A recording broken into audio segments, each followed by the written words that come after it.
اگر یہ ملاقات نہ کھولی گئی تو پھر لائن آف ایکشن کچھ اور ہوگا، پھر لائے عمل ہم نے بنایا ہوا ہے۔ ہم بار بار کہہ رہے ہیں بسم اللہ الرحمن الرحیم،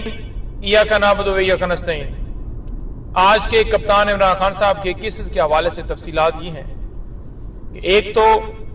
القادر ٹرسٹ کیس جس کی سماعت آج اڈیالہ جیل میں ہے، اور وہاں پر جو ابھی کی اطلاعات ہیں کہ بی بی صاحبہ کو وہاں پر اڈیالہ جیل میں لے کر گئے ہیں، اور اس کے ساتھ ساتھ وہاں پر آج مختلف جو ایف آئی آرز درج کی گئی تھیں پرامن احتجاج کے اوپر، ان کی بھی سماعت ہے۔ ان کیسز کے حوالے سے پہلے بتاؤں، یہ سارے کیسز جھوٹے ہیں، کوئی حقیقت سے ان کا تعلق ہی نہیں ہے۔ عمران خان صاحب کے اوپر القادر ٹرسٹ کیس بنانا، جو کہ انہوں نے ایک اچھا کام کیا، القادر ٹرسٹ بنایا جہاں پر اسلامی تعلیمات حاصل کر سکتے تھے ہمارے بچے، عمران خان کے نہیں، آپ کے بچے، تو وہ کیس بنا دیا گیا کہ 190 ملین پاؤنڈ جو ہے عمران خان نے کہیں خود فائدہ لیا ہے، حالانکہ وہ سپریم کورٹ کے اکاؤنٹ میں پیسے آئے اور آگے سے ان پیسوں کو ٹرانسفر کر دیا گیا ہے۔ عمران خان کے پاس، عمران خان کی جیب میں 1 روپیہ، 1 دھیلا عمران خان نے اس سے کوئی فائدہ نہیں لیا، کسی قسم کا کوئی بینیفٹ نہیں لیا، اور بشرا بی بی صاحبہ اس میں ٹرسٹی ہیں، ان کا رول کیا ہے؟ اب ٹرسٹی کے اوپر کہ انہوں نے فائدہ لیا ہے، ایک جھوٹا کیس چلا رہے ہیں، اور وہاں پر جیل کے اندر آپ کو پتہ ہے کہ ہر روز سماعت کی گئی، 14 گھنٹے وہاں پر سماعت کی گئی، 2 3 عدالتیں لگیں۔ کیسز کیا تھے؟ صرف عمران خان کا قصور یہ ہے کہ عمران خان صاحب اس مافیا کے خلاف کھڑا ہوا۔ عمران خان صاحب نے امریکہ کو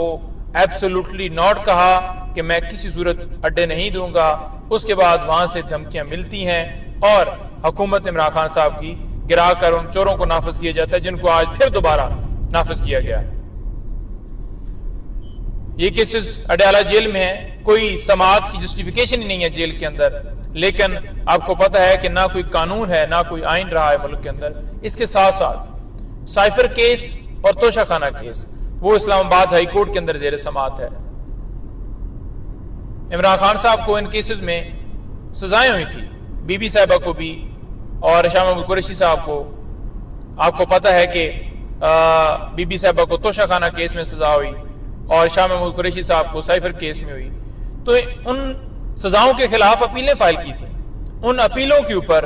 سماعت جو ہے وہ اڈجن پہ اڈجن کروائی جاتی ہے، کوئی نہ کوئی بہانہ۔ اب لاسٹ ہیئرنگ کے اوپر یہ کہا گیا